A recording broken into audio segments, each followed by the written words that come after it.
formally welcome you again to the Bangalore section webinar learning series. And I can see there are few new joinees. So for their benefit, I would like to read your bio so that they are aware about you. So friends, Professor Mayank Shrivasatava received his PhD degree from IIT Bombay. For his PhD work, he received Excellence in Research and Industrial Impact Award from IIT Bombay. He is one of the first recipient of Indian section of American Tier 35 Award and the first Indians to receive IEEE EDS Early Career Award. Besides, he is an IEEE senior member and has received several other national awards and honors of high repute like NSI Young Scientist Platinum Jubilee Award, Indian National Academy of Sciences INSA Young Scientist Award, Indian National Academy of Engineering Innovator Entrepreneur Award 2018, then Indian National Academy of Engineering Young Engineer Award, INAE Young Associate, Indian Academy of Sciences Young Associate, Department of Electronics and Information Technology Young Faculty Fellowship. He has received Best Paper Awards from several international conferences like Intel Corporation Asia, VLSI Design Conference, and EOS ESD Symposium. Professor Srivastava's current research deals with experimentation, design, and modeling of beyond CMOS devices using graphene and TMDs, wide material-based power semiconductor devices, and ESD reliability in advanced and beyond CMOS nodes. He had held visiting positions in Infineon Technologies. He worked for Infineon Technologies, IBM Microelectronics, Intel Mobile Communication, Hopewell Junction, and Intel Corporation Mobile and Communication Group. He joined IISc as a faculty member in 2013, where he is currently working as associate professor. Professor Srivastava has over 125 peer-reviewed international publication and 47. So the floor is open to you, Professor Srivastava. You can take over and proceed. The participants. Thanks, Puneet. Thanks for inviting me for this, I would say, a deeper talk. And also thanks to the audience for hanging around. Today, I'm going to talk about some of our work on graphene and transition metal dichalcogrides, which are basically, I would say, more recent discoveries in the family of materials or potential materials which can either replace silicon or complement silicon as far as the future electronics is concerned, right? So I'll talk about how we could work on some of the very fundamental challenges or the roadblocks in terms of realizing realistic or achieving realistic performance of these transistors, right? And as a result of those science and engineering explorations, how we achieved record high performance in a range of 2D material based transistors. Okay, so here's the outline of my talk. I'll talk about graphene and 2D material properties and applications. So this is going to be a quick review on what are the properties of these materials and how they are different than silicon or some of the other conventional bulk semiconductors, and what kind of applications one can think of with graphene and 2D material. Then I'll talk about, as I said, that the contacts are important. So I'll talk about the contacts, right? That why contacts are important. Then I'll present to you what is the state of the art. When we started this work, what was the best known in the international community as far as the contact or let's say engineering of some of these transistors are concerned. As I said that, and also from the title, you would have got an idea that I'm going to talk about little bit of solid state physics and quantum chemistry of these contacts. So I will talk about the quantum chemistry of contacts and what new quantum chemistry, that we discovered or explored I'll talk about that.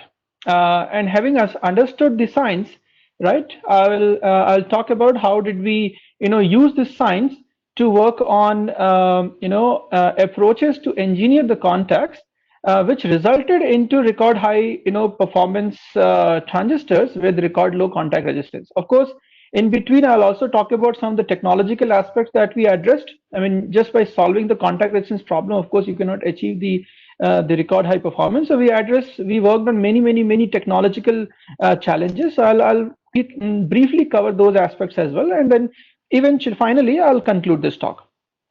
So let's start with graphene, for instance. The reason I'm starting with graphene, and then I'll come to the broader 2D material family, because graphene is among the first material which basically gave this this unique thread of 2D material, or validated that something a material in two-dimensional plane is possible. So fundamentally, or theoretically, people always assumed that a material like graphene is experimentally not possible because of its instability, thermodynamic instability. But when graphene was discovered and it was shown that it's thermodynamically stable, that kind of gave birth to this family of 2D material. And after the discovery of graphene, a lot of new materials, or materials in their two-dimensional form were discovered. Many of these materials exist in their three-dimensional form, but nobody thought that okay, they can also exist, or they can also survive in their two-dimensional form. Right, so that's why graphene is very important. Graphene plays that very important role, which gave this birth of family of 2D materials. Right, so that's why I'm starting with graphene. So if you see graphene, just from the architecture, you would notice that graphene is made of carbon atoms. It's one atom thick sheet of carbon atom, where each carbon atom is bonded with 3 other carbon atoms, and these carbon atoms are arranged in a hexagonal lattice fashion. So that's what you see here. You see this hexagonal lattice fashion. It's also called a honeycomb lattice, because it looks like a honeycomb shape, right? And what is interesting here is that each carbon atom, basically you see there's an out plane pi bond and there's an in plane sigma bond. So basically this out plane pi bond is responsible for the conductivity or the conductive properties of graphene, and the in plane sigma bond is responsible for the mechanical properties of graphene. And particularly as far as this carbon atom is concerned, each carbon atom is bonded with 3 other carbon atoms, and you have sp2 hybridization between these carbon atoms. Right, now another interesting aspect of this of graphene is that it's called semi-metal. The reason it's called semi-metal is you can use it as metal, and you can also dope it electrostatically to tune its conductivity, and hence you can also use it as a replacement of semiconductor. The difference compared to semiconductor here is that in semiconductor you often have a parabolic band structure, right? If you look into a semiconductor, you always get a parabolic band structure, a bulk semiconductor. But in case of graphene, what you see here is you see a conical band structure, right? So because of the conical band structure, and because of the laws the electrons follow in graphene lattice, so for instance, these conical band structures are also called 2D Dirac cones, and the electrons obey 2D quantum electrodynamics in this lattice. And because of the band structure nature, they're also often called massless Dirac fermions, right? So these are ultra slow relativistic electrons. If you look into the Fermi velocity, that's very close to, comparable to the speed of light, right? And these are the properties which basically give unique characteristic to material like graphene. So now moving forward, the broader family of 2D material in which graphene falls. So within the broader family of 2D material, you have a range of materials. Graphene was one such. Graphene basically falls into the family of xenes. So along with graphene, the similar material will be silicene, phosphorine, germane, and stenine. Then you have hexanes, and then you have transition metal dichalcogonides. So we heavily work on transition metal dichalcogonides, within which you have basically a chalcogonide of a transition metal, The transition metal could be moly, tungsten. Chalcogenide could be sulfur, selenium, and so on. So you have a range of materials which fall into TMDs. Then you have insulators, or materials with very high band gap. For instance, hexagonal boron nitride. And then you have materials which have advantages of or properties or advantageous properties as like graphene as well as TMD. For instance, they are black forest or phosphorine, right? So if you look into the literature, you will find more than 700 2D materials, which are already been projected or predicted, which are stable, and possibly there will be more discoveries in future. So compared to, let's say, how we were working in the past, these semiconductor physicists were dealing with bulk semiconductors like silicon and gallium arsenide and 3 nitrides. Now with 2D material, you have a range of 2D materials, which at least for one person working on all the materials in a lifetime is not possible. So you can think of what kind of possibilities exist. Now, if I talk about 2D material further, as I said, graphene is a semi-metal, but 2D materials, can be a semiconductor as well as a metal, depending on how they are structured. For instance, depending on how a metal atom bonds with the chalcogen or the chalcogen atom. For instance, in this case, if you see, if you have a trigonal prismatic lattice, what you get is a 2H phase. But if you have octahedral lattice, what you get is a 1T phase. So in case of 2H phase, the d orbitals will split, as you see here, and because of this splitting, you get a finite band gap. Whereas in case of octahedral structure, the d orbitals are going to have an overlap, and because of which you are not going to have a band gap. So when you have a band gap, you call it semiconductor. When you don't have a band gap, you call it a metal. So depending on how they are structured, you get a semiconductor, or you get semiconducting properties or metallic properties. Sometimes you can also change a material which is 2H phase to a 1T phase. There are techniques. In fact, some of these techniques are also used in contact engineering. From the applications point of view, let's say there are two sets of applications. One is the electronics, other is optoelectronics. For electronics, what we often bother about is electron mobility, right? And if you look into electron mobility of these 2D materials, for instance, graphene and MOS2 and so on, what you find is that either they are comparable to conventional silicon or conventional materials, or they are far superior. For instance, if you talk about graphene and carbon nanotube and graphene nanoribbons, they are far superior than conventional silicon mobilities. Whereas if you talk about 2D materials, they will be comparable or slightly better than conventional silicon MOS channel mobility, right? On the other hand, if you look into the optoelectronic properties where the band gap or the direct band gap nature is important, what you get is basically band gap. If you compare in terms of the wavelength, or if you look into the wavelength, you get a range of wavelengths or range of energies, enabling range of optoelectronic spectrums with these 2D materials. So moving forward, if you further look into graphene properties, as I said, mobility and electron velocity are the key aspects. Graphene particularly offers 100 to 1,000 times higher mobility than silicon. In fact, we have theoretically you get 1,000 times higher mobility. Experimentally we are able to demonstrate 100 times higher mobility than silicon MOS channels, right? The saturation velocity is usually 4 to 5 times higher than silicon, and saturation velocity eventually defines what is going to be the maximum current or the drive current in a transistor. And most importantly, what defines the current as a function of channel length is the mean scattering length, right? So for instance, in graphene you get very high mean scattering path or scattering length, and that's one of the reasons why you get very high mobility or saturation velocity, right?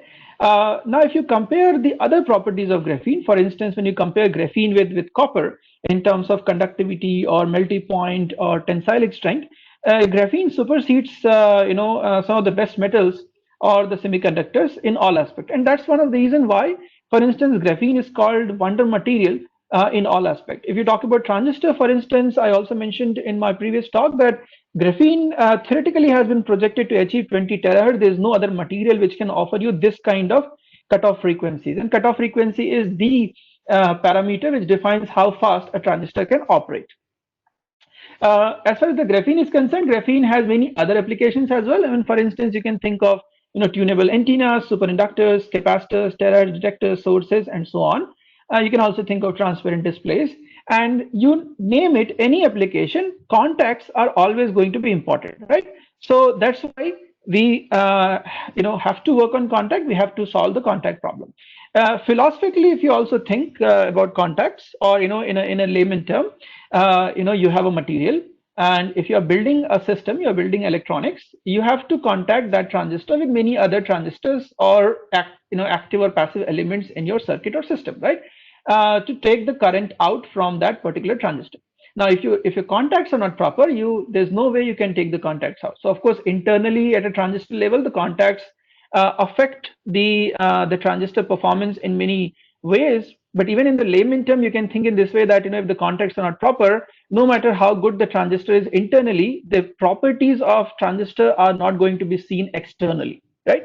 Now, moving forward, on the 2D material, why this is advantageous. For instance, if you look into this parameter called lambda, lambda defines how much you can scale a transistor, right? So for instance, if you compare silicon SOI MOSFET or indium phosphide HEMT or gallium arsenide HEMTs, you can scale down to silicon SOI MOSFET, you can scale down to, say, this is ultra thin body SOI MOSFET, you can scale it down to 3 nanometer. If it is HEMT, you can scale it down to 16 nanometer. Whereas if you have graphene nanoribbon based MOSFET or MOS2 based MOSFET, you have a finite band gap, you can scale it less than 1 nanometer. So this scalability is also one advantageous parameter. So when the mobility is added along with the scaled transistor length, you get much higher transistor performance compared to any other possibility like silicon. And since they're scalable, you can also think of packing more and more transistors in a given particular area, right? However, as theoretically you see these advantages, but to enable these 2D material-based transistors at very small channel lengths, you have to work on many of these technological and fundamental and technological challenges, which is what I'm going to talk about in some of the next slides, right? So let's also see what are the possibilities with 2D material. What kind of applications you can think of which possibly were not possible with some of the previous material generations like silicon or gallium arsenide or indium phosphide, right? For instance, with 2D materials, with graphene and 2D material, you can think of wearable and bioimplantable electronics. You can think of lightweight electronics. You can think of flexible brain computation. You can think of high performance flexible electronics, which was not possible with any of the other materials like the organic semiconductors or the other conventional bulk semiconductors, right? And that's one of the reasons why you see worldwide many programs working on with investment on 2D material. And I must highlight that worldwide there has been more than $1 billion investment on 2D material to enable this technology, so to either beat silicon or complement silicon, right? So let's see, I was talking about contacts, so let's understand why contacts are important from electrical engineering point of view. So if you look into one of the key figure of merit parameter of transistor, which is cutoff frequency, right? Cutoff frequency depends on transconductance. Cutoff frequency depends on the series source and drain resistance, right? And so if you look into this, for instance, if you scale the series source and drain resistance, which is directly related to the contact resistance, you're going to significantly improve the cutoff frequency. On the other hand, if you scale the contact resistance, as you see from this chart, right, you're going to exponentially gain on the transconductance. So gaining exponentially on transconductance is going to give you an exponential gain on the cutoff frequency. That's the reason why you directly improve the series source and drain resistance, improve the cutoff frequency. B, you improve the transconductance, and you improve the cutoff frequency, right? So these are the reasons why one has to address the contact resistance problem to eventually improve the transistor performance, right? So this is the state of the art. When we started working, a number of people reported graphene-based transistors, and depending on how they have addressed these challenges and what kind of technologies or technology modules they worked on, you will see all kind of numbers. You will see numbers ranging from 1 gigahertz all the way going up to 400 gigahertz, right? So let's understand, what we already know about contact. What is already there.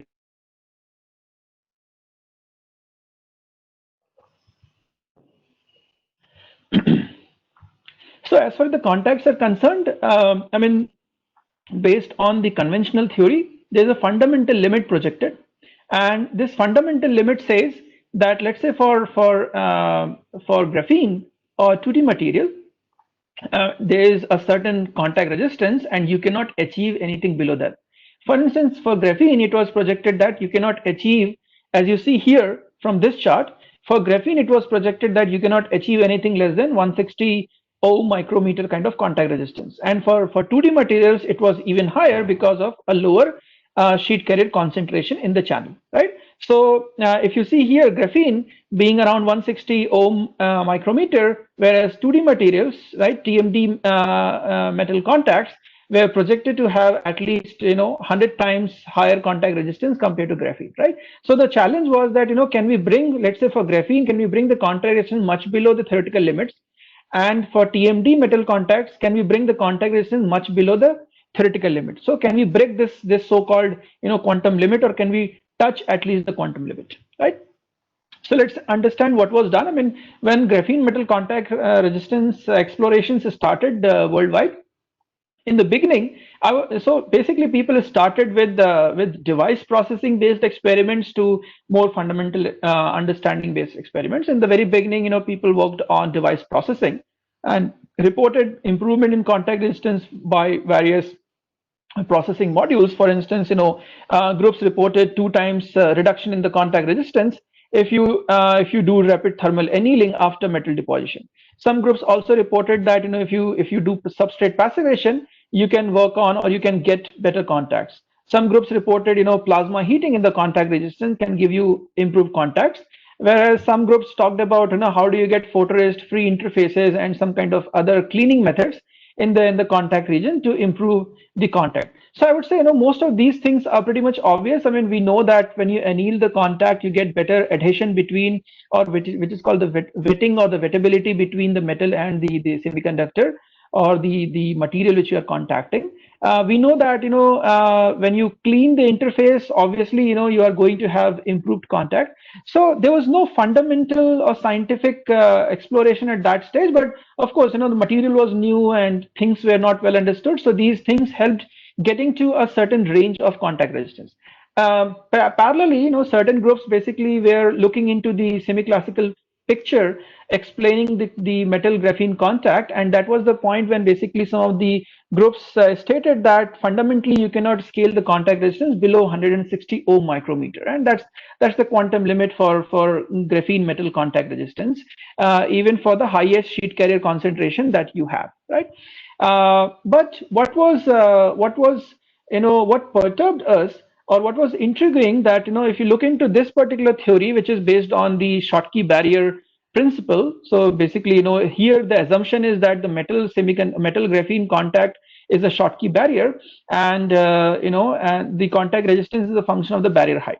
But in case of Schottky barrier or a Schottky contact, if you reduce the temperature, the transmission across the Schottky barrier is going to, basically the transmission probability is going to come down, and the contact resistance must increase. Whereas what we notice that when you scale the temperature, when you reduce the temperature, you go down to liquid nitrogen, liquid helium temperatures, the contact resistance significantly improves, and that was basically perturbing us, that why the Schottky barrier theory fails. Possibly the explanation for graphene metal contact is not as correct as it should be, and that's the reason why possibly we should not believe this quantum limit if the fundamental mechanism of carrier transport between metal and graphene is different than a Schottky barrier like transport.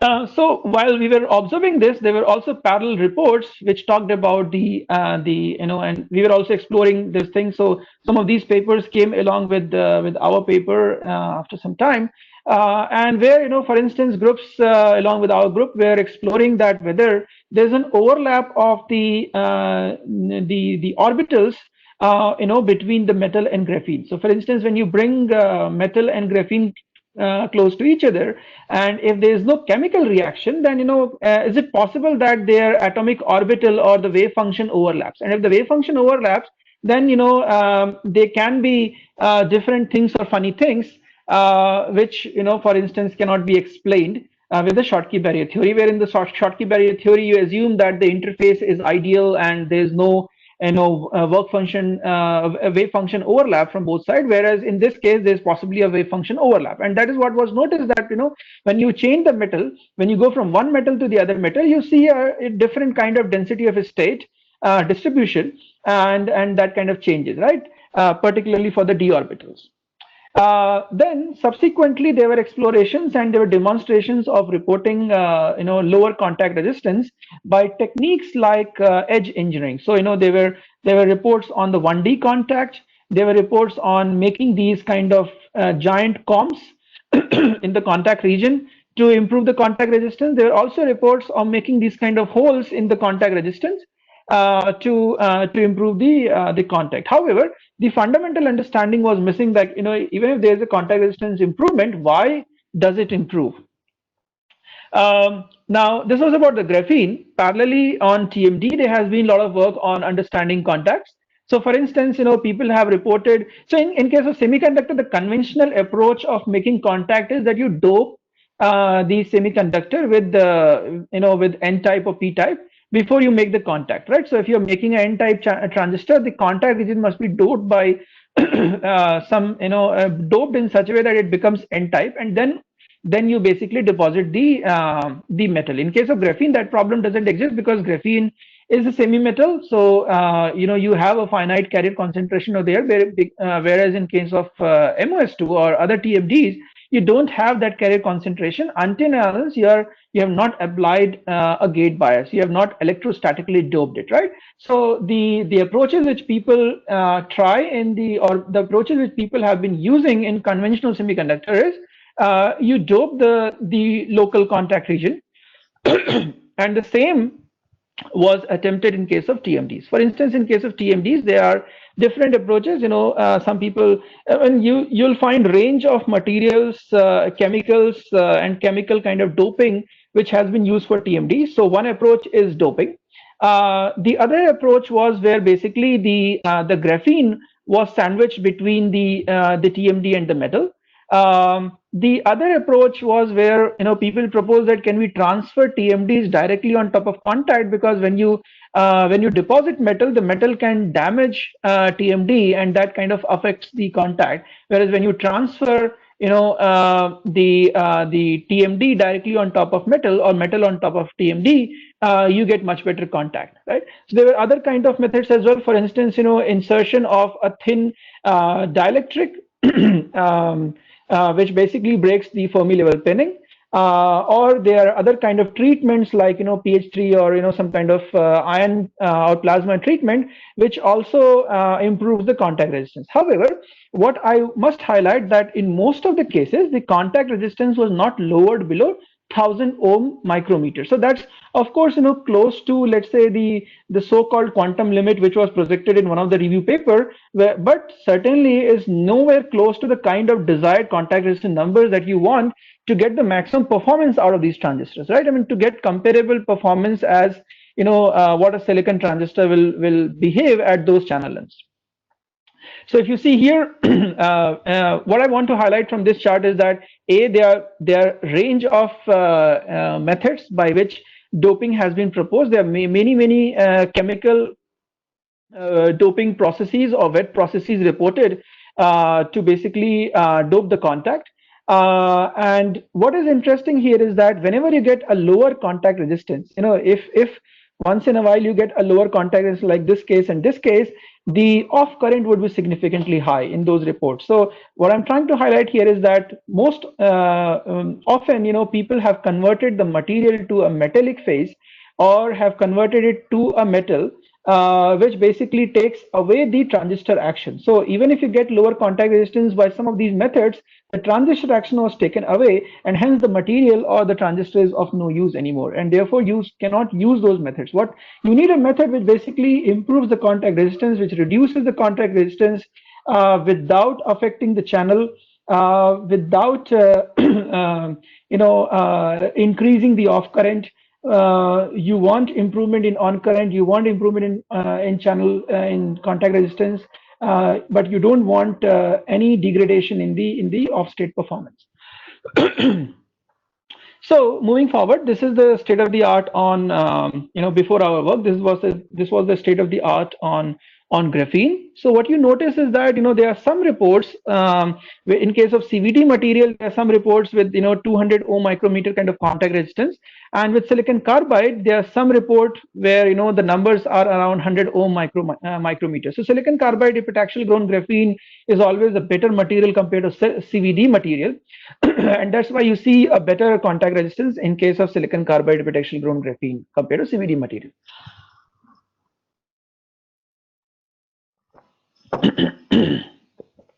Now, what I'm trying to highlight here is that some of these numbers which appear to be lower, they are all measured at very low temperatures. So these are the numbers which are measured at liquid nitrogen and liquid helium temperatures. Whereas if you talk about the reports at room temperature, you fall somewhere in this range, which is always more than 400, 500 ohm micrometer kind of contact resistance with CVD like material. So let's try to understand how we solve this problem. So let me get into the quantum chemistry of graphene metal contact, and then I'll talk about the TMD metal contact quantum chemistry. So what we tried understanding in the very beginning is that what is the role of different regions in a contact. For instance, you see this is graphene and this is metal, right? And we were trying to basically do some DFT calculations to understand the implications of this kind of contact on let's say some of the transmission properties or transport properties. So what you notice here is that there's an overlap region in this kind of contact, which is this, and there's an edge region, which is this, right?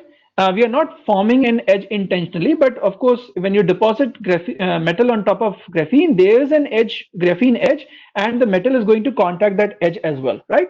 So what you notice here is that as we reduce the overlap length, right, the reduction in the contact resistance is not so significant, right? I mean, we reduced the overlap length from, let's say, something around 10 angstroms, which is 1 nanometer, to 100 angstroms, which is just 10 nanometer, and the reduction in contact resistance was not significant, or at least not of that scale. Like when we increase it by 10 times, the reduction in contact resistance was not 10 times. This is only 30 or 40%, right? So this basically gave us an idea that the overlap is possibly not contributing significantly to the contact, and that's the reason why we further calculated what is the resistance just from the overlap region, and we found that the resistance from the overlap region fall is significantly higher compared to the total resistance of the graphene metal interface, and that kind of gave us the hint that possibly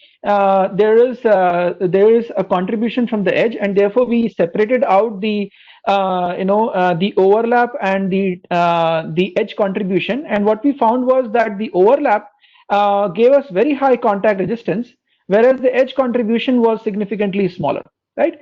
So what we understand is that in what we found was that in the overlap region there was no bond formation, right? And so whatever the transport you have, that's because of you have van der Waals force of attraction in the overlap region, and hence you have a tunneling contact. Whereas in the edge region, the carbon atoms are not completely satisfied. I mean, you have these bonding channels. In the edge region, the carbon atoms are mostly sp-hybridized, rather sp2 hybridized, and that's possibly interacting with the metal atom and contributing to the 40% conductivity just from the edge region, right? So let's explore this further. So we investigated two different metals. One is platinum, and other is palladium. And with palladium, what we found was that there's a significant charge sharing in the overlap region compared to platinum. right? So just the edge is not sufficient. You also need the right metal to interact with, let's say, for instance, in this case, the p orbitals of graphene. So what we found was that you need a metal having orbitals. So if you are bonding with the p orbitals in graphene, you need a orbital in metal which has an energy closer to the p orbitals in graphene. And what that can be? That can be a 3D orbital in metal. So you need metal with 3D orbitals, right? Anything which with higher d orbitals is not going to basically give you a nice atomic orbital overlap with graphene, right?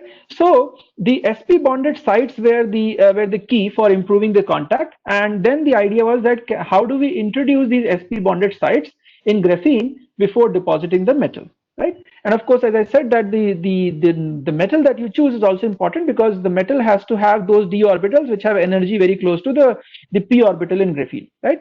Now, moving forward on the TMD metal contact. So in TMD metal contact, we tried a slightly different approach. We were exploring, the role of vacancies and interstitials in TMDs. So what we did was we explored, all four TMDs, all four key TMDs: moly and tungsten, selenide, and sulfide. And we explored three different metals: nickel, chromium, palladium. And we basically worked on um, the sulfur and selenium impurities, as well as sulfur and selenium vacancies, right?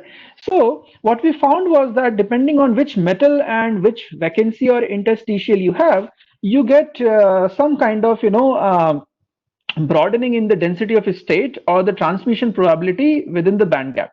Now, why is that? That basically is because of introduction of unique gap states or defect states within the band gap. The another interesting aspect here is that it's not just the vacancy or the interstitial, the selection of the metal is also important. So for instance, a given vacancy or interstitial may behave differently when you are using chrome compared to when you are using nickel in a given 2D material. So the behavior is a strong function of which material you choose, what kind of vacancy or interstitial you have, and what kind of metal you choose. And depending on these selections, you are able to, or we were able to basically introduce these unique gap states. What we call is metal induced gap state or defect induced gap states. In fact, it is basically both. We have metal as well as defect induced gap states, right? And then we basically use these gap states to break the Fermi level pinning and improve the contacts, right? So depending on, as you see, depending on which metal, which vacancy or interstitial you use, you get different kind of defect states at different energy levels. So some of them are deep acceptors, some of them are shallow donors or deep donors, and depending on what operation you want from the material, whether N type or P type, you can basically use a certain scheme that I'll show you later. Right, so we further also explored the charge sharing, and we found that there are certain metal vacancy or interstitial combinations for a given material, which basically gives you maximum charge sharing in the contact region. So for instance, what you see here is we explored moly and tungsten based sulfide and selenites, and we worked on nickel, chromium, as well as palladium based metals, right? And we explored all possibilities like the interstitial or the vacancy or extra doping and so on, right? So at this stage we understand that to improve the contact, what we need is these interstitials, and these interstitials could be sulfur interstitial or selenium interstitial, if you're dealing with a sulfur or selenium based metal chalcogenide. So let's see, how do we improve contact? So we have understood in case of graphene, we need to create these defect sites. We need to create these sp hybridized sites, and these sp hybridized sites are going to basically have this bonding or atomic orbital overlap with metal atom. And in case of metal, we need metal having a lower energy d orbital. But in this case, usually let's say palladium having 3D orbital. In case of TMD, we need these sulfur or selenium interstitials, right? And interstitials, depending on which metal you choose for a given TMD, are going to introduce a kind of gap state. it could be donor or acceptor, and using that we are going to basically improve either the n channel conduction or p channel conduction, which I'm going to show you next, right? So let's see, in case of graphene, what we did. I mean, as I said, we need to knock out certain carbon atoms to introduce these sp hybridized sites, right? So there are different ways. One is we knock out the atoms. The other way is we pattern the graphene with some lithography techniques to create these edges, or increase the sp hybridized sites. And as you see here, when you engineer the contact by increasing the sp hybridized site, what you get this widening and increase of density of state in this region where you earlier had no transport, right? So this is some work we published long back, and then we had made significant advancement in terms of experiments and understanding this even further, right? So the question is, how do we introduce the sp bonded sites? And we came up with various methods. One approach is we knock out, if you see, some of these carbon atoms are missing, so we knock out these carbon atoms, right? How do we knock out? One approach is we use the electron gun inside the e-beam lithography system. So you can do it within a vacuum system. We use the electron gun, and in fact using the e-beam lithography system software, you can nicely control the x and y, and you can write it in a patterning fashion, and you can basically burn carbon from the selected regions, right? So this was one approach. The other approach was you can use argon or oxygen plasma to bombard these ions, and that basically ions are going to knock off these carbon atoms. The other approach is you can pattern, using the lithography techniques, you can pattern graphene and create more of these edges in the contact region. So we basically worked on that. Of course, there are many other technological aspects that we worked on. That's why you see this in this SEM picture. You see this very nice clean graphene, without any impurities at the edges, without any impurity under the metal contact. You see these clean metal contacts, and what you see here is the TLM structure. So the other approach was that you can also play with, if you're for instance, if you're patterning this overlap region in a lithographic fashion, then you can also play with the perimeter of these openings that you introduce. So these are the openings that we introduce in the contact region, and you can also play with the height and the length of these openings in the contact region with e-beam lithography, or with the lithography techniques, right? So you see this simple process for working on the contact, and later on I'll show you a much detailed process which basically enabled us this whole transistor technology. So as I said that by knocking off the electrons, or by damaging graphene in the contact region, you can introduce these defects. Now, can we validate that? Yes, you can validate that by basically finding the Raman intensity. So basically doing the Raman spectroscopy, you can validate that. And what you have to do is, so as you see here, this is the exposure time. The exposure, the time for which the graphene contact was exposed to the plasma. And as you see that as you increase the exposure time, you are seeing an increased defect peak, right? So the increased defect peak is the signature of increase in the defect density across the contact. So of course, as you go beyond a certain point, the defect density could be very high, and the graphene may not be graphene. So that we will see later. Now, this was about graphene, that how do we engineer, how do we introduce these defects.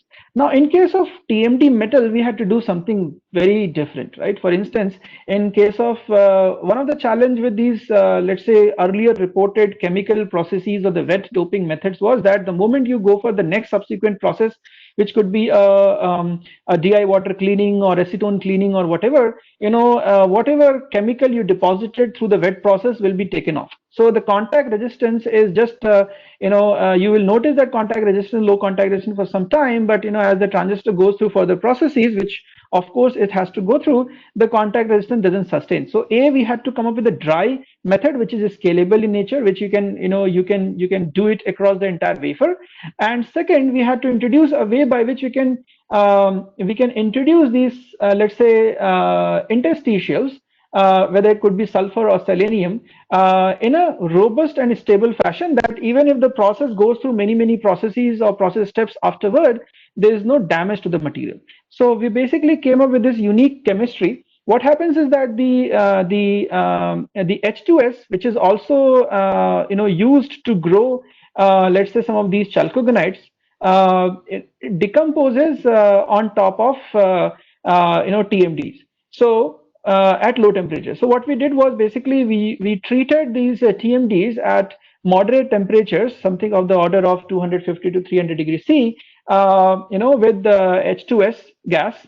And what happens is that when it comes in contact with the TMD, the sulfur will stick to the sulfur of TMD, and the hydrogen will go away. And then afterwards you deposit the metal, and then basically so now you get these sulfur interstitials between the metal, right, and the TMD. Right. So what you notice here is that despite this treatment, the material below is not defected. So we have this Raman and XPS spectra. You see low defect density. So in fact, another interesting thing we noticed that if you do this H2S treatment, there is a defect passivation. So possibly some of these sulfur atoms are going to those vacancy sites which were present earlier, and were responsible for funny behavior at the transistor level, right? You also see an increased electron doping after the H2S exposure, because as you see this red shift in the Raman A1G peak, so you have this increased electron doping, and you also have this defect passivation. So this is interesting, and we'll see how we have used it later, right? So I told you in case of graphene, we are able to how did we introduce these defects or SP sites, and in case of TMDs, how do we introduce let's say these interstitials. So you can also introduce selenium interstitials. Theoretically, computationally, we have shown that selenium interstitial also works, but since we had access to H2S, because we have facility to grow MOS2, which require H2S, we basically decided to go with sulfur interstitial, which also works pretty good compared to selenium interstitial, right? So before I get into the transistor performance and the contact, this is what I was talking about, that what we also did. If you want to achieve record high transistor performance, there are many other aspects that one has to work on. So for instance, let's say we look into transistor architecture and transistor process, we had to work on the graphene transfer process, ensuring that the cracks and wrinkles in the graphene are as minimal as possible. We had to grow graphene with very high mobilities. We had to pattern graphene without damaging graphene. We had to work on a gate stack. In fact, growing a gate dielectric on graphene is a nightmare, and we came up with an approach by which you can have a gate stack which offers you significantly lower leakage and is still fantastic performance.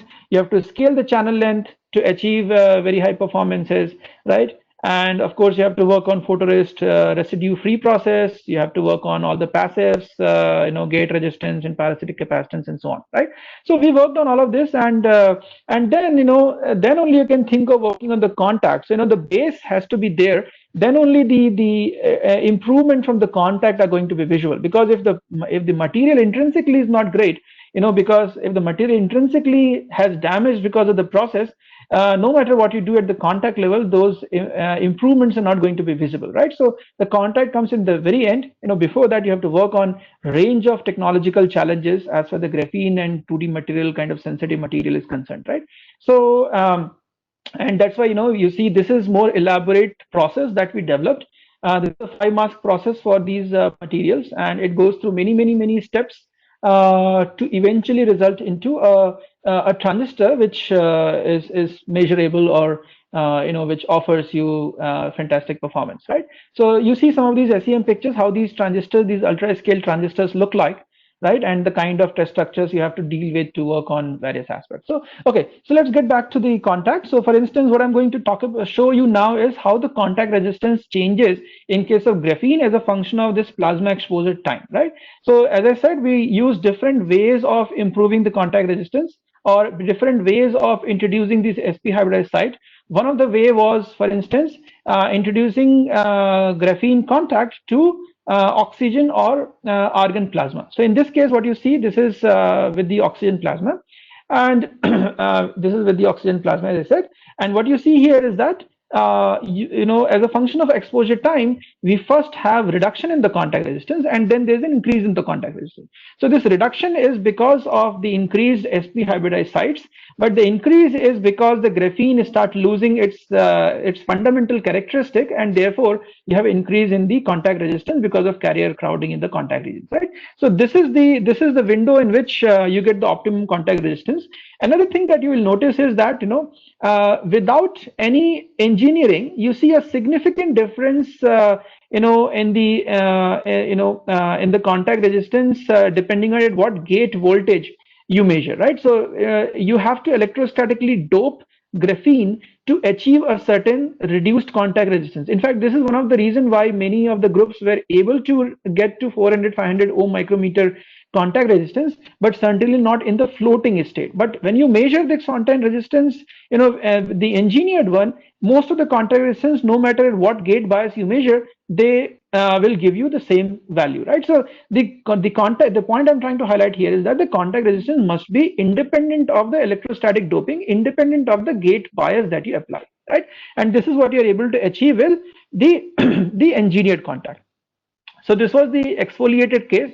If you look into CVD, so if I go back, if you see in the case of exfoliated, the lowest number is close to 400 ohm micrometer after before engineering, and the lowest number after engineering is close to 100 ohm micrometer. Whereas in case of CVD, the lowest number before engineering is 1500, whereas lowest number after engineering is close to 100 ohm micrometer.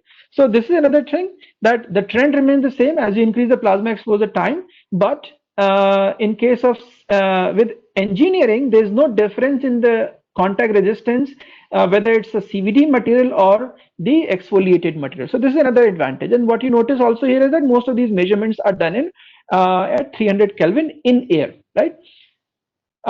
Let's look into this further. So you can also use, for instance, the argon plasma, and argon plasma, if you see, is much slower than oxygen plasma. So you can use argon plasma as a fine tuning method.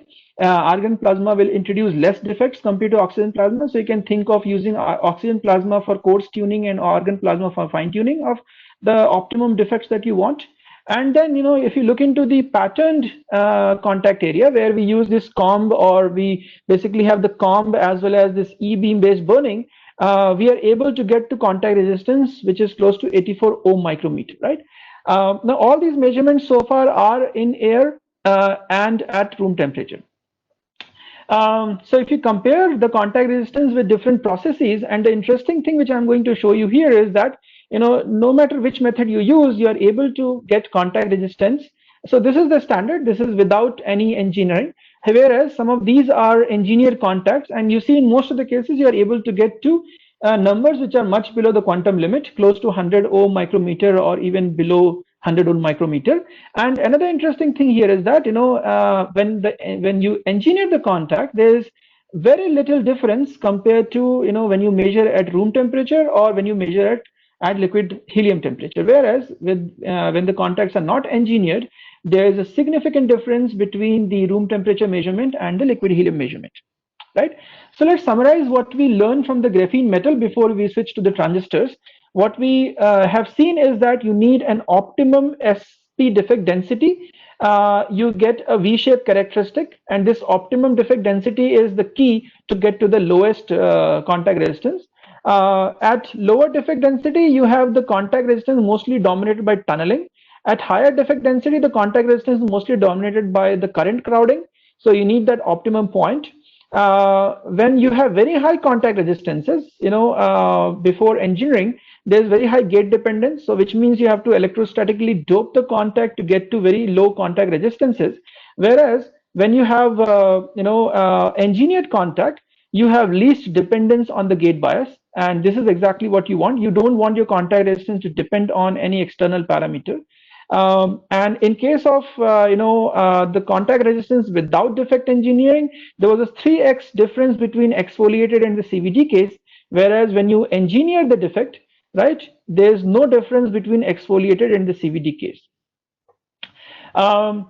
So as I said that the optimum contact offers least variation. This is also something that we noticed. And you can also use, for instance, argon plasma as a slower process to introduce these defects compared to oxygen plasma, and that can be used for fine tuning the defect density, right? And when you have these least contact resistance, the engineered contact resistance, there's hardly any difference at room temperature and the liquid helium temperature, right? And eventually, what we have shown that the e-beam based patterning, the electron gun based burning of the contact region, or the oxygen plasma offers the least contact resistance, right? So we will, in subsequent discussions, we are going to use this data for the discussion. So, if you compare with the literature, this is where we are. In fact, now this is a 3-year-old chart. In fact, now our numbers have gone down to 46 ohm micrometer because of some of the other inventions that we did. But even if you compare, if you don't consider our recent work, if you compare with the rest of the work, you see these numbers far below than the reported numbers. And the most important part here is that this is measured at room temperature and with CVD graphene, which was considered to be not so high quality graphene compared to epitaxial grown graphene, right? Another thing, we also work on fundamentals of electron phonon interaction in these materials. So we developed this. We know that when we measure using a DC method, there is some internal heating. So is there a way we can measure the intrinsic contact resistance? So to measure the intrinsic contact resistance, you have to do something by which there is no intrinsic heating. You have to go down to, let's say, nanosecond time scales to capture the current. And this is the setup that you see, which we developed in our lab to measure the contact resistance at much smaller time scales, time scales which are much smaller than the thermal diffusion or thermal diffusion length or thermal diffusion time in these materials, right? So as you see, the same contact resistance when measured under the DC condition or the equilibrium conditions or steady state conditions, significantly reduces when you go down to lower time scales. Okay, so let's see how this improved contact resistance affect the transistor performance. So as I said earlier, as far as the transistor performance is concerned, one of the key aspects that you have to look into is the field effect mobility, right? So here you see field effect mobility. I must highlight that this is measured at the peak GM point. This is measured where the gate field or the vertical field is the highest. This is not measured at the Dirac point where you get, by default very high mobilities. So this is measured where the normal field is extremely high, and that's basically is the operating point of the transistor, and that's where the mobility must be measured. And what you see is that, compared to silicon MOSFET, these mobilities are 50 times or more superior compared to let's say a silicon MOSFET, right? So what you see, as you reduce the contact resistance, you see improvement in the channel mobility. And no matter which method you use, whether you use the plasma exposure based defect density creation, or edge parameter, or the lithography based edge introduction, in all the cases when the contact resistance is reduced, these are the contact resistances listed here. As the contact resistance is reduced, you see significant improvement in the mobility, right?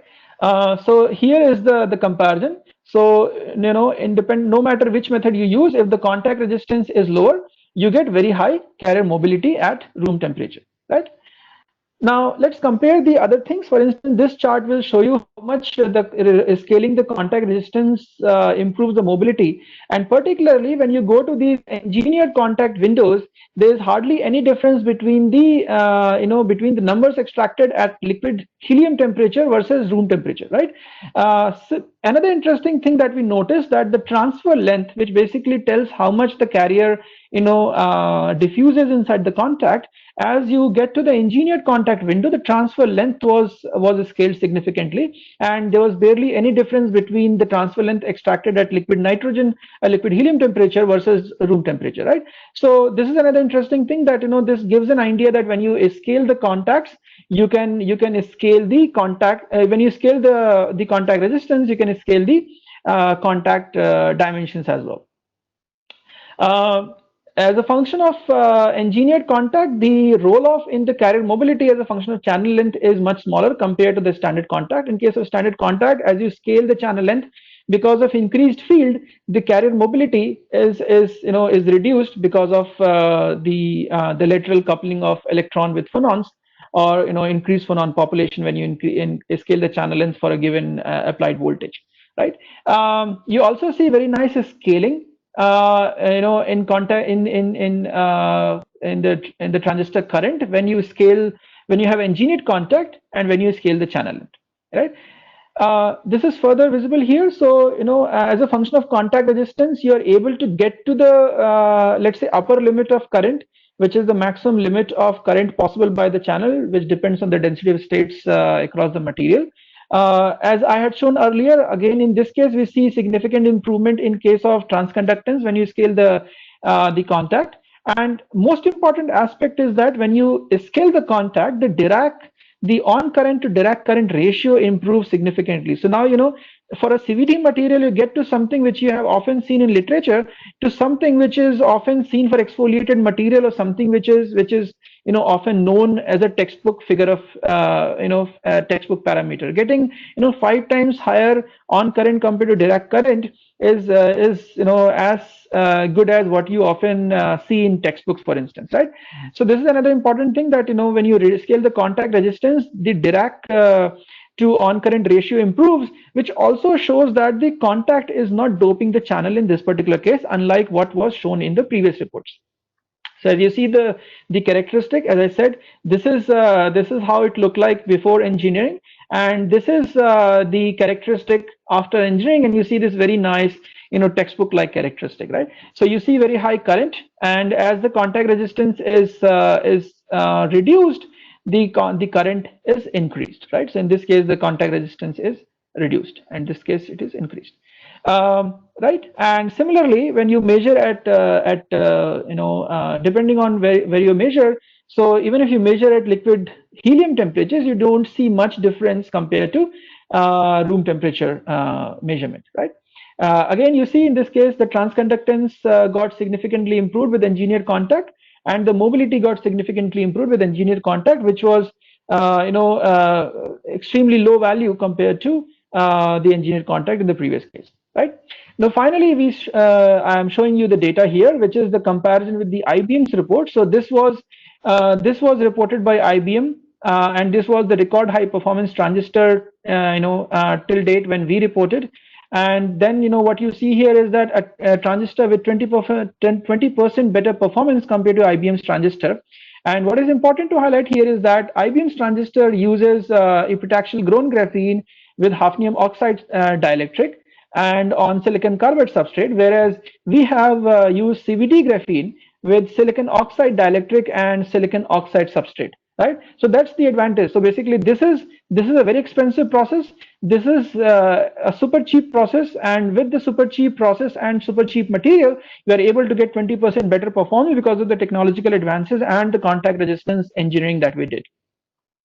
Now moving from graphene to TMDs, and I'll cover the TMD part a little quickly. So what you see here is that these characteristics these characteristics are basically TMD transistors without engineering the contact.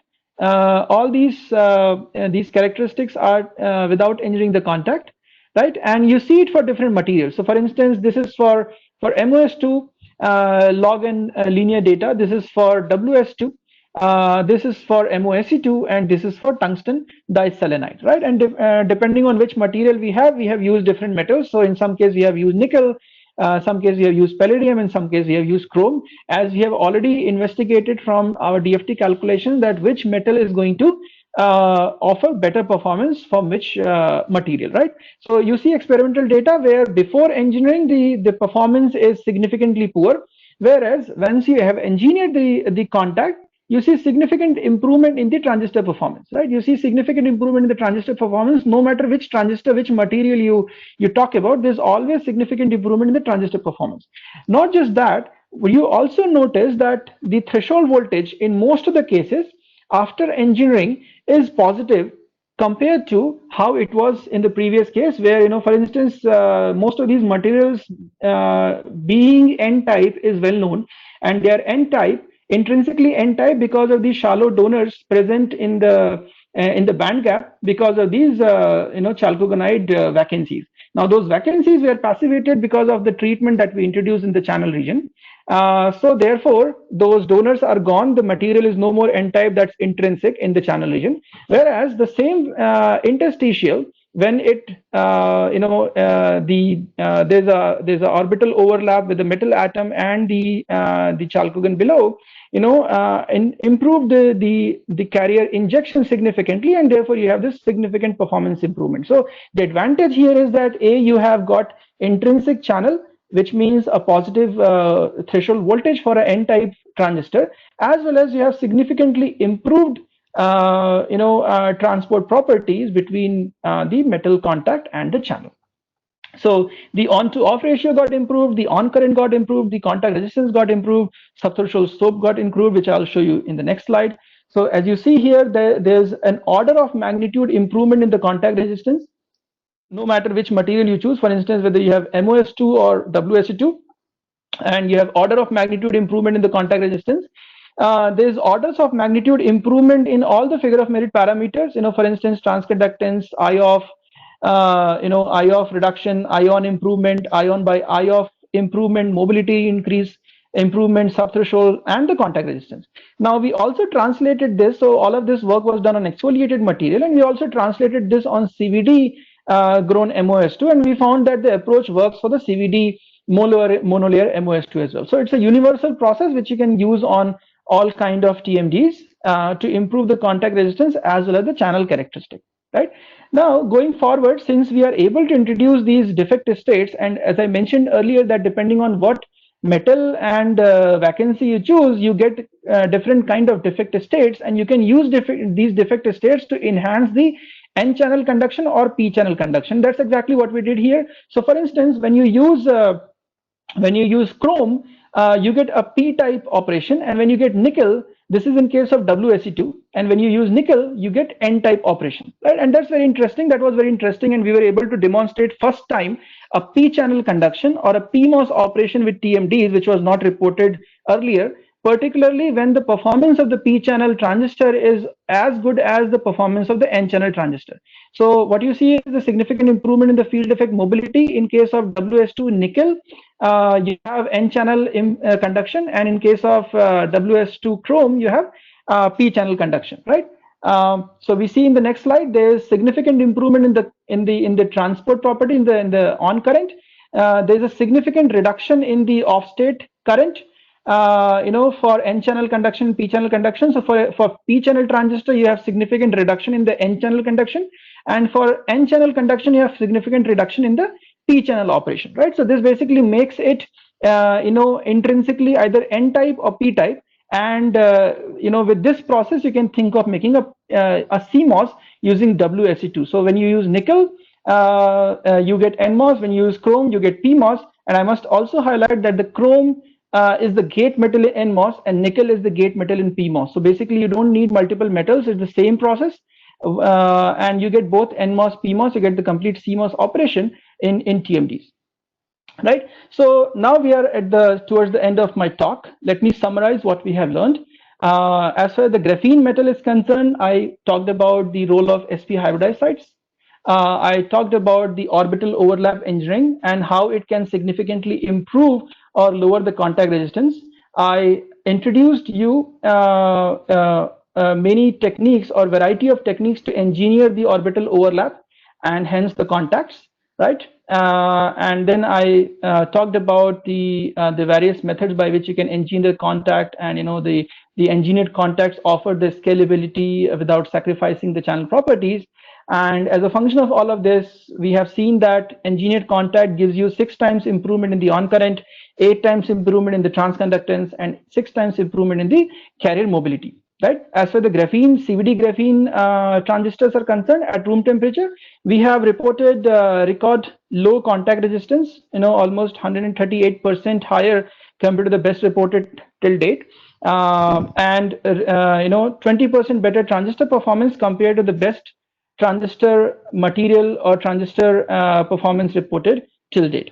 As far as the TMD metal interface is concerned, I talked about the role of interstitials, and a selective use of metal atoms. So depending on which material you're working with, what kind of interstitial you have to use, and what kind of metal you have to use, depending on the choice of the metal, interstitial, and the material, you get unique metal induced gap states or defect induced gap states, and that basically helps you engineer the orbital overlap and the contact.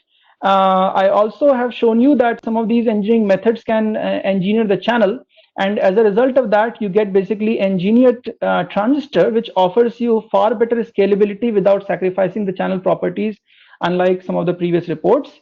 And as a result of that, we have shown that no, the engineered contacts, or the engineered device, so to say, gives you, improved saw channel effect, positive threshold voltage, lower leakage, improved subthreshold slope, as well as increased on current.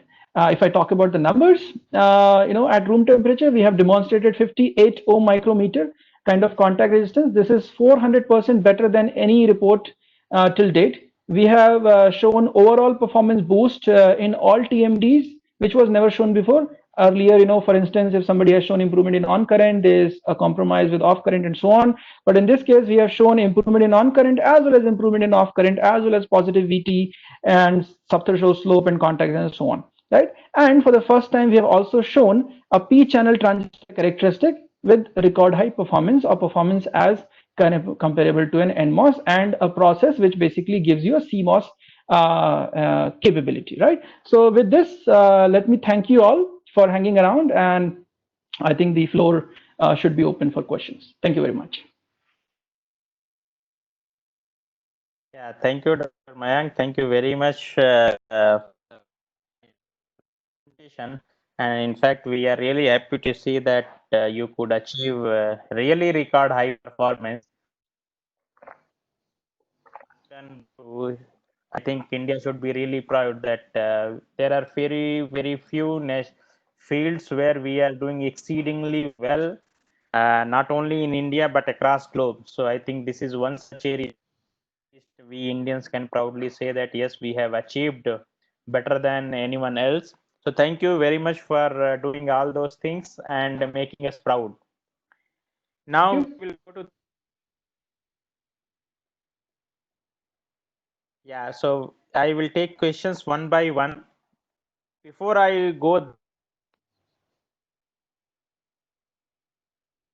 that we spoken about graphene can be used as a tunable antenna. I just wanted to know about that because you told that up to 20 gigahertz it can be used. And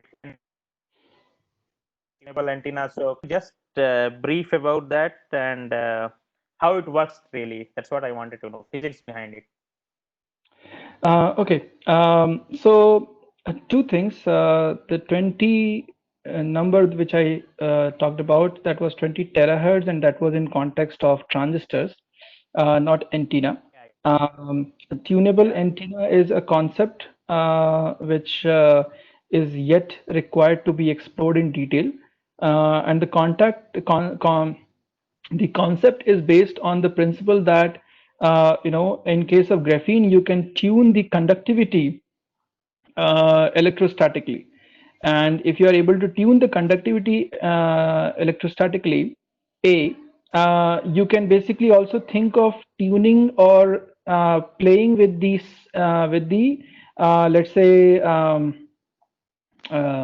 the shape of the antenna electrostatically. If you are able to play with the shape and conductivity of the antenna, I mean, someone like you know better about the antennas, that how well they can be tuned for, let's say, different frequencies or ranges, or from one type of antenna to the other type of antenna. So the fundamental mechanism here is that graphene is a semi-metal, and you can tune the conductivity electrostatically. And so by tuning the conductivity electrostatically, let's say you have a large area graphene, and below that you basically make these tiny gates, and depending on which gate you turn on, unique regions will start behaving as a conductor. And then so basically with the electrical control, you can get different shapes or different shape for the antenna, as well as different conductivity of that antenna region, right? So that's basically gives you that tunable capability.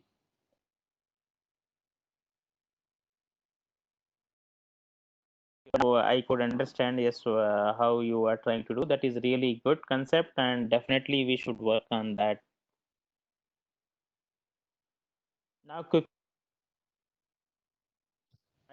few questions. Still, I would like to ask audience, if you are having any questions, please type the Q&A so that I can quickly take it. So, Professor Mayank, first question is being asked: why graphene has high mean scattering time? It's high mean scattering length, not the time.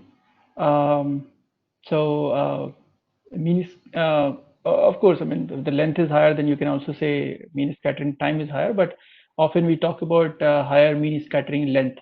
Now, the mean scattering length depends on how the, um, okay, it's this is something which cannot be explained, I would say, visually, because it requires certain maths to be explained. But whoever has asked this question, can look into the band structure properties, and from there one can derive some of these parameters like mean scattering time and mean scattering length and so on. Okay, so I hope Shubham, he can be able to see those references what you have already told. And if any problem is there, you can always reach out to Professor Mayank at his mail ID, and he will be happy to answer that. Now we will go to the next question, which is being asked by Neha Pachori. She is asking if the conductivity is much higher, if the conductivity is much higher order than interconnect metals, why aren't we using it as an interconnect and only just as a contact yet? I hope I could read that Yeah, clearly. yeah. Before I answer this question, let me just add one more point to the previous question. So though the maths is important to understand why the mean scattering length is very high, but then I thought, okay, I can basically help him visualizing in this way that typically the mean scattering length is a function of electron phonon coupling, or the phonon, the optical phonon energy. I mean, you will see a nice correlation between the optical phonon energy and the mean scattering length. Materials having much higher optical phonon energy will always have much higher mean scattering length or higher mobilities.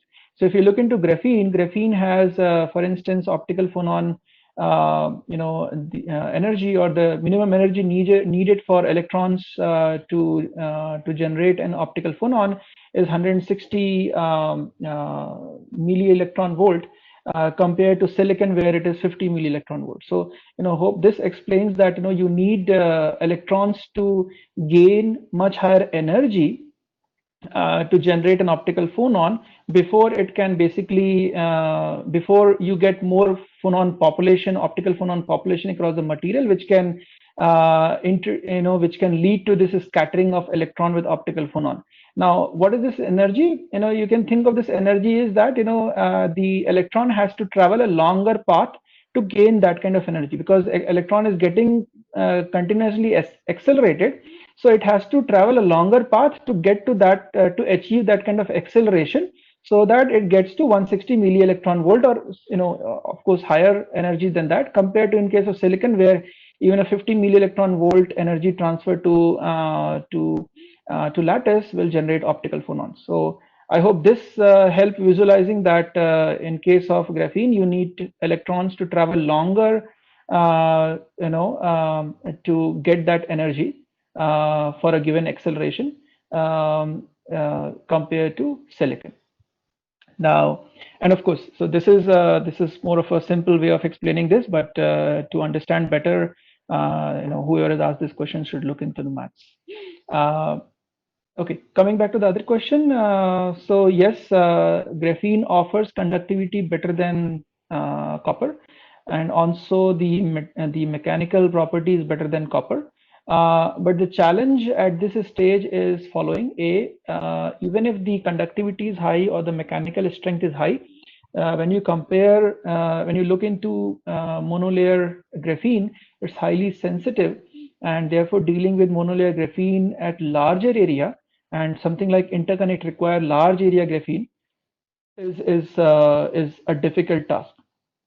So it's a technology which is getting explored. I mean, you can think in this way that graphene was discovered 15 years, 16 years back, and this is still an R&D topic, and it requires a lot of investment in terms of optimization of the material at larger area to basically make it at the technological level comparable to copper, right? So just the properties are not sufficient. I mean, you also need to make the technology robust to replace an older technology.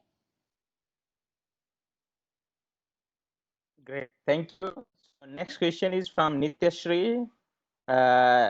Question is being asked: how isolation can be provided using graphene as a substrate, and how about power efficiency?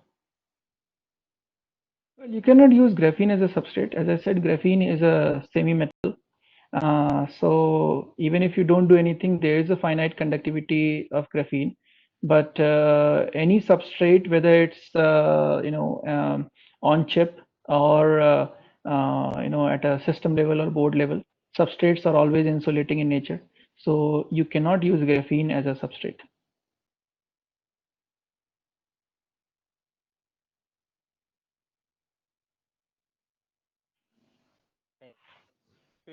Being asked from Govind, he's asking: we always have source, drain, and gate metallic contacts even in graphene transistor. Then how completely transparent display are possible by using graphene transistors? That's a very good question. So the transparent displays are possible by using graphene also as the interconnect.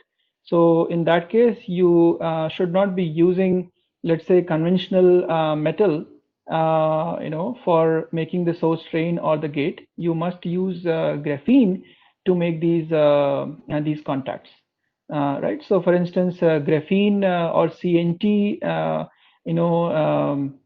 in place of gate metal is already demonstrated, and similarly you can a very multi-layer graphene being used in contact region is also demonstrated. So the idea there is that it has to be all carbon electronics, and that's how you can enable a transparent electronics or transparent display. Wonderful. Next question is: what is the maximum band gap created in graphene? Well, that's a tricky thing. You will see all kind of reports. I will not trust the computational numbers.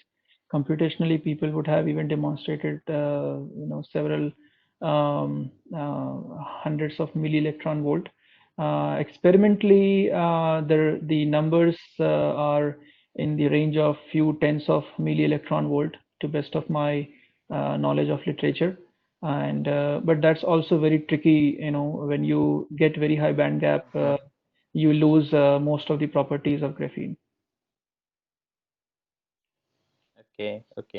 The simple way of thinking about this is that rather introducing defect in graphene, you can also introduce band gap by reducing the width, so making this graphene nanoribbons. And graphene nanoribbon, for instance, if you want 1 electron volt band gap, you need 1 nanometer or less than 1 nanometer kind of graphene nanoribbon. But making something which is 1 nanometer wide is technologically super challenging, almost impossible. So that's why theoretically people would have demonstrated, but computationally people would have demonstrated, but experimentally that's not possible. Okay.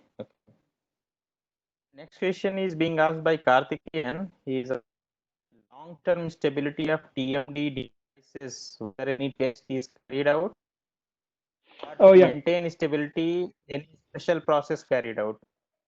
Oh yeah, this is a very good question. In fact, most of the transistors that we have reported we have done this long-term stability, and I can tell you that we measured the same transistor, at a time scale of like 6 months, and we did not see any change in the process or the performance. So why I can tell you that, because I mean, in one of our paper, we in fact have shown data that how the transistor behaved after 2 months, and there was no change.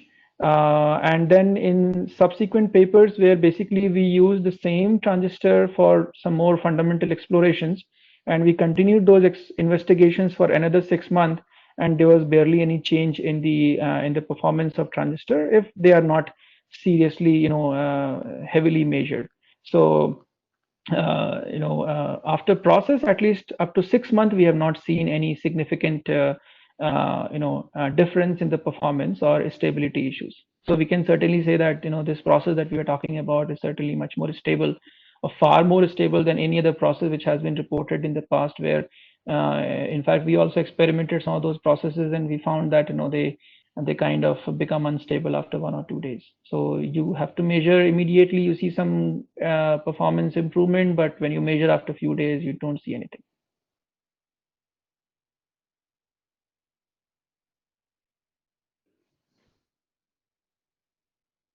He is asking what sub-threshold slope and gain bandwidth product are offered by graphene-based transistors. Sub-threshold slope and gain bandwidth product. Gain bandwidth product is, we always talk about cutoff frequency in case of transistors. And as I said, the theoretically reported cutoff frequency is 20 terahertz, but that's with a lot of assumptions and idealization. The experimental reported cutoff frequency is, by IBM, was close to 400 gigahertz. Using our data, when we extrapolated the cutoff frequency, with the help of RF compact models fitted to experimental data, we noticed, our data giving something around 300 gigahertz. So experimentally, yeah, you can think of 500 to 1 terahertz kind of cutoff frequency. Theoretically 20 terahertz, but one has to do possibly many more things to achieve to that kind of cutoff frequency. So one was the cutoff frequency, and other was the subthreshold slope. In case of graphene, nobody talks about subthreshold slope, because you don't have you don't have this conventional silicon MOSFET like off-state behavior. So in case of graphene, people don't talk about subthreshold slope, because the Dirac current itself is very high. What is important parameter to notice, or to bother about, is the ion to Dirac current ratio, and that is something I would say around 4 is the best reported number. If you look into our papers, we often get 4.5 to 5.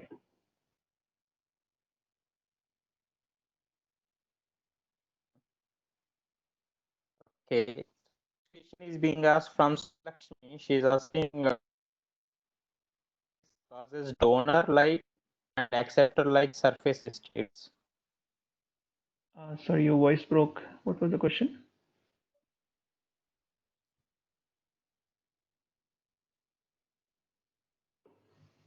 Donor acceptor states. I'm finding it difficult to understand. Your voice is Hello? breaking. Yeah, now it's better. Can you repeat the question? Your voice was breaking.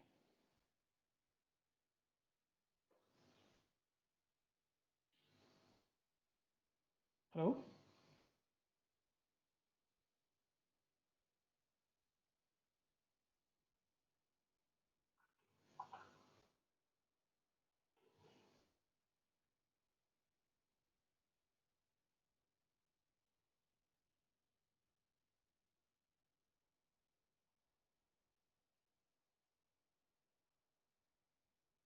Puneet, I think you're not audible.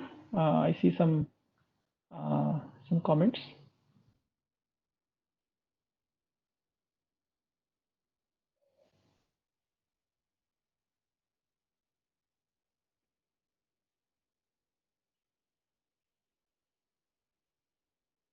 Let's wait for the moderator to come back, maybe a few minutes. Possibly he has some connectivity issue.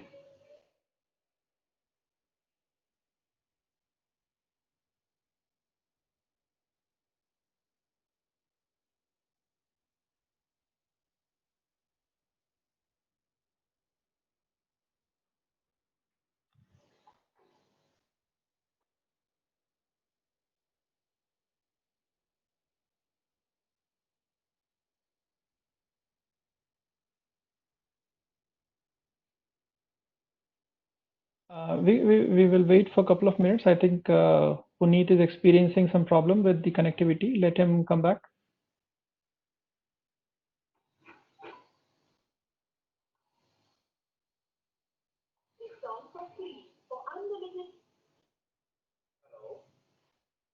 Hey Puneet, I think you're not audible in the call. Now I'm audible? Yeah, now you're audible. Okay. Thank you. So there was some question related to. Issues were there, so I hope. No problem. I could hold your audience.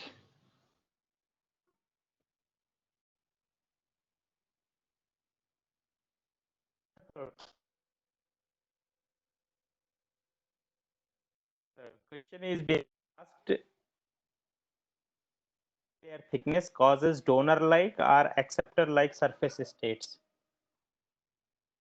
What was that? How varying?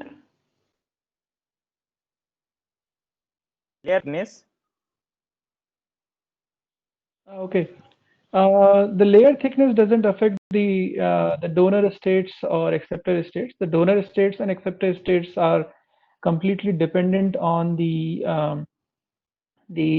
metal that you choose and the vacancy that you have. The layer thickness is only going to basically affect the energy level where these acceptor or donor states are, but will not. But energy levels are anyway a strong function of the interstitial concentration and many other things. But the nature of the states created is not a function of the layer thickness. Thank you, Dr. Mayank. I will be taking last question. Question is being asked by Karthikeyan. Again, he is asking: producing very small grain size graphene can increase the number of sp-hybridized carbon in graphene. Is it possible? Well, if you reduce the grain size of graphene, then you are going to compromise significantly on the mobility, intrinsic mobility in the channel region, and so that's one problem. But the fundamental limitation here is that how much grain size you will reduce, because the typical transistors are going to be of the size of, let's say, a few tens of nanometer, and you cannot deal with graphene which has a grain size smaller than tens of nanometers. So typical grain size that we achieve is something like tens of micrometer. So all material growers will always try to improve the grain size, not reduce the grain size. Then you go back to the old era. And also, even if you want to reduce the grain size, you cannot reduce it to such a low dimension. So that approach will certainly not help. So rather, basically making the material horrible, it's better you basically make the contacts horrible, as I mentioned, to improve the transmission efficiency. Thank you, Professor Mayank. We are already now 8:35. So and a lot of questions are being asked, and you could finish your presentation on defect assisted atomic orbital overlap engineering for metal 2D material contacts and record high performance transistors, which was a really, I can say, a very wonderful session as far as Bangalore section learning series is concerned, and we are really happy to have you again here, and we answer almost all questions. I am not seeing whether any question is being left, because your topic is so important and people now after 1.5 hours still people are there, so I don't want to leave. Even in the chat window could get one question in the chat window by Narayan Sahu. He's asking if the band gap is very low, then confinement effect will be less. How it will deal with leakage when used as a FET? So yeah, that's a very good question. Now one should keep in mind that graphene transistor cannot be used as a switch. So the leakage is a concern when you use a transistor as a switch, like in case of an inverter or let's say any gate where you want NMOS and PMOS to be used as a switch or a complementary switch, right? Where the on-off ratio is required to be very high, the leakage need to be very small, the on current need to be very high. In case of graphene transistor, you can use it only for analog or RF applications, and you know that analog and RF, a transistor in analog or RF circuit is often biased at a certain quotient point, and at that quotient point you always have certain current which is flowing through the transistor, right? So in that sense, for graphene, leakage is not a concern. I mean, for the kind of applications you can do with graphene. So if you want to do switches, you have to go for TMDs. Yeah. Thank you, Professor Mayank. By this time, you are answering being asked. So they are very quickly you can answer them. Can these materials be used in quantum computers? Yes, of course. I'm not someone who work on quantum computer per se, but yeah, I mean, these materials offer those properties which can be used for designing, or let's say these materials have those unique characteristics which can be used for designing qubit. If you can design a qubit with these materials, and people have been working on it, then of course you can build quantum computer. But quantum computing is not something which will happen overnight. So there's a lot of stuff which has to happen before you can think of making a qubit, and then from a qubit you translate it into a quantum computer. Thank you. Next question is what is meant by alloy disorder scattering? What is that? What is meant by? What is meant by alloy disorder scattering? Okay. Well, Get yeah. like aluminum alloy. Yeah. Right. So, uh, okay, in case of graphene, there's no alloy disorder, but they are certainly disorders. So, scattering any perturbation in the let's say in the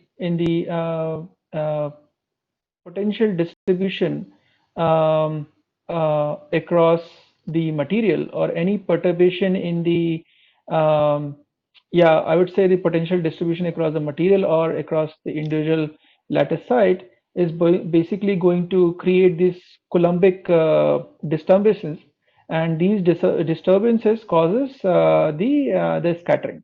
So these disturbances or this perturbation can be because of disorders, or can be because of any external Coulombic interaction. So the disorder in case of graphene could be, let's say a certain site may not be hexagonal in shape, it may be slightly different, and there are different ways in which you can have it. The disturbance could be because you have, let's say, a carbon atom missing from a site.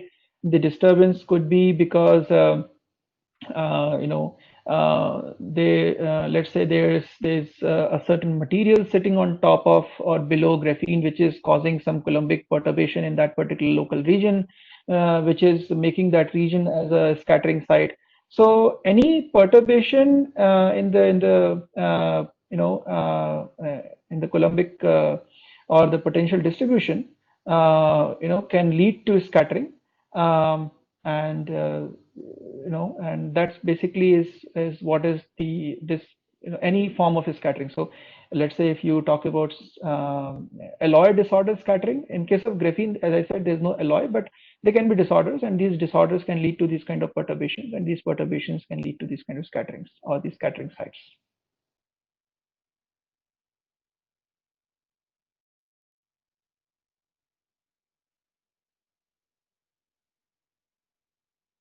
Yeah, Puneet.